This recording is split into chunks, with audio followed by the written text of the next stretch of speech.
इस वक्त हम मौजूद हैं जमुना बाज़ार के घाट नंबर 2 पर। हम आपको दिखाएंगे यहाँ पर जो हथनीकुंड बैराज से 1,60,000 क्यूसेक पानी छोड़ा गया है, उसे छोड़ने के बाद जो दिल्ली में है बाढ़ की स्थिति बन गई है। निचले इलाकों में पानी भरने की संभावना हो चुकी है।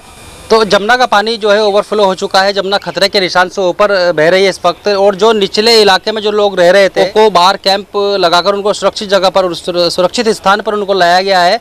और उनके हम चाहते हैं सरकार की से हमारा ये निवेदन है कि उन लोगों पर ध्यान दिया जाए और सरकार की तरफ से उनको जो भी सुविधाएं, उनको दवाइयों से लेकर खाने पीने की चीज़ें मुहैया कराई जाएँ।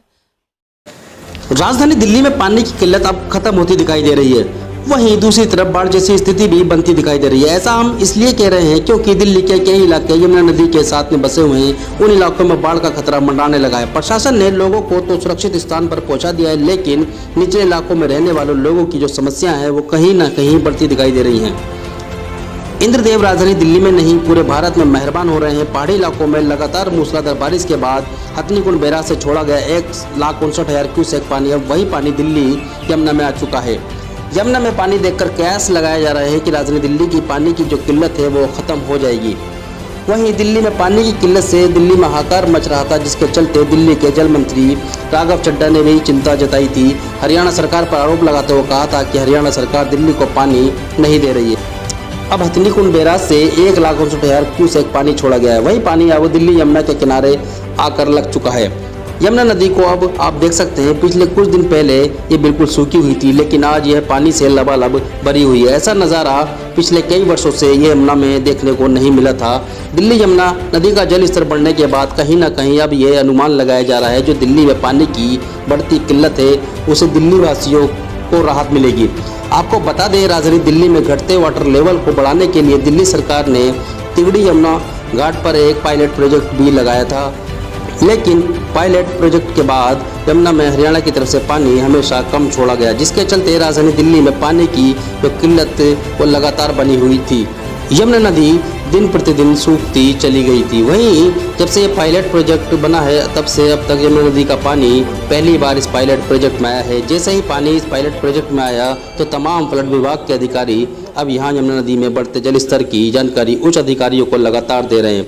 बताया जा रहा है अगर सरकार द्वारा बनाए गए पायलट प्रोजेक्ट में जो पानी स्टॉक होता है, जिससे वाटर लेवल भी बढ़ेगा, तो कहीं ना कहीं पानी की किल्लत से भी दिल्ली वासियों को राहत मिलेगी।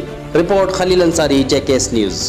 और दिल्ली गवर्नमेंट का पब्लिश हुआ, जिसमें यमुना में जल स्तर बढ़ने के बाद जितने तरह के स्टेप्स लेने हैं उसका डिटेल ब्यौरा दिया हुआ है। और एक सारे जो रिस्पॉन्डर्स हैं अलग अलग डिपार्टमेंट के, उनके साथ किस तरीके से हमें कोऑर्डिनेट करके काम करना है वो सारा कुछ उसके अंदर मेंशन्ड है। हम उसी प्रकार से सारी कार्रवाई कर रहे हैं।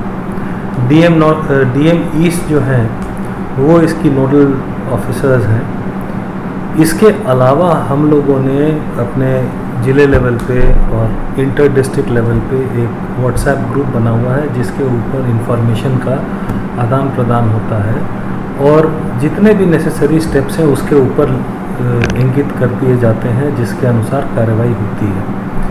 इन सभी जनरल चीज़ों के अलावा डिस्ट्रिक्ट साउथ ईस्ट में चूँकि एक बहुत बड़ा हिस्सा यमुना के साथ लगता है, ख़ास करके हमारे ओखला बराज के नीचे का डाउनस्ट्रीम का एरिया, तो उसके लिए हमारे एसडीएम सरिता विहार ने और एसडीएम सरिता विहार को ये निर्देश दिया गया है कि वो irrigation and flood control department के जो उस पॉइंट के असिस्टेंट इंजीनियर हैं उससे वो कॉन्स्टेंटली दिन में 4 बार एक कोऑर्डिनेशन करके बातचीत करके ये तय करते हैं कि कितना पानी पीछे से छोड़ा गया, वज़ीराबाद बराज पे कितना छोड़ा गया, फिर आपका ओखला बराज पे कितना छोड़ा गया, और जो डेंजर लेवल्स हैं हमारे दिल्ली के लिए उसको हम कैलिब्रेट करते हैं कि ओखला के एंड पे आने के बाद जब हमारा एक गिवन क्वांटम ऑफ वाटर अगर 1.5 लाख क्यूसेक्स पानी ओखला बराज से छोड़ा जाता है तो हमारे जो लो लाइंग एरियाज़ हैं डाउनस्ट्रीम ऑफ ओखला बराज, तो वहाँ पे जो प्रॉब्लम्स होती हैं हमको इमिडिएटली इवैक्यूएशन करना होता है। तो उस चीज़ पे हमारी नज़र है। हमारे रेवेन्यू ऑफिशियल्स ऑलरेडी फील्ड में, अभी भी फील्ड में, और और 4 आवरली बेसिस पे हम इसको मॉनिटर कर रहे हैं। हमारी रिलीफ की, जैसे मान लीजिए आपने किसी लो लाइंग एरिया से लोगों को इवैक्यूएट किया, तो इवैक्यूएट करके उनको हम टेंट्स में एकोमोडेट करते हैं। तो इवैक्यूएशन के बाद जो रिलीफ टेंट्स हैं उसके लिए हमारे जो वेंडर्स हैं उससे ऑलरेडी हमारा टाई अप हो गया है। In the shortest possible time हम अपने टेंट्स वहाँ पे डेजिग्नेटेड एरिया हमने ऑलरेडी आइडेंटिफाई कर लिया है, वहाँ पे हम उनको टेंट्स पिच करके पहले तो इवैक्यूएट करके वहाँ रिलोकेट करेंगे, फिर उनके खाने पीने की व्यवस्था।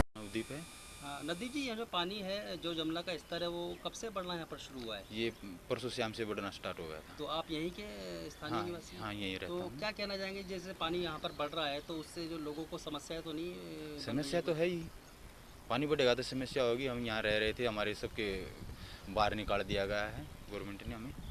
सरकार की तरफ से क्या सेवा मुहैया कराई गई? हमें सारी दवाई से, खाने से सब कुछ दिया गया। कैंप हमारे बाहर लगवा दिए गए हैं। अभी नहीं करा, अभी ऊपर तेल लगेगा, हाँ खाना पीना सब कुछ देता है हाँ। सरकार। अच्छा, लगाते हैं कैंप? हाँ हाँ, तेल लगाता है। तो अभी पानी बढ़ रहा है कुछ हाँ, जगह पानी तो बढ़ जाएगा तो हम लोग ऊपर चला जाऊंगा। अच्छा, चले जाते हैं सब लोग। ट्रेन में जाऊंगा, ट्रेन लगाएगा। अभी पानी क्या लग रहा है, बढ़ेगा? और वो बोलना तो बढ़ेगा, आए थे अधिकारी बोलने के लिए? कोई नहीं बोलेगा अभी।